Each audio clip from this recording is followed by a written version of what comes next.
रोटारी club द्वारा दुर्नीति निवारण सचेतनता rally Brahmapur. रोटारी club एवं दुर्नीति निवारण विभाग ब्रह्मपुर मिलित भाव में आज ब्रह्मपुर टाटा बेंच स्क्वायर एक मेगा सतर्कता सचेतनता रैली सफलतार सहित आयोजन करा रैली लक्ष्य थिला दुर्नीति को ना कुह, राष्ट्र प्रति प्रतिबद्ध वार्ता प्रसार करने एवं अखंडता, स्वच्छता एवं सुशासन को प्रोत्साहित करने। यही कार्यक्रम में छात्र, अधिकारी, रोटारियान एवं दुर्नीति निवारण विभाग अंशीदार माने सक्रिय अंशग्रहण करते। रोटारी क्लब ऑफ ब्रह्मपुर सभापति RTNE वेंकट आनंद कार्यक्रम को सफल करिबारे समस्त अंशग्रहणकारी समर्थन पर हृदय सहित कृतज्ञता प्रकाश करते। रोटारी क्लब ऑफ ब्रह्मपुर सचिव टांगुल राहुल, पूर्वतन सभापति मिहिर पाणिग्राही, प्रद्युम्न बिशोई, सदस्य संतोष रथ,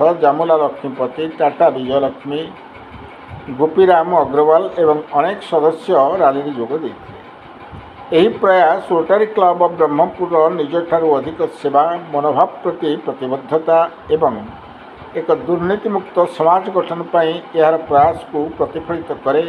यही कार्यक्रम विजिलेंस निर्देशालय ओडिशार दुर्नीति रोकवा एवं सार्वजनिक सेवा स्वच्छता को प्रोत्साहित करने मूल लक्ष्य थिबा प्रकाश कर। ब्रह्मपुर सुनील विश्वास रिपोर्ट, क्रांतिधारा न्यूज।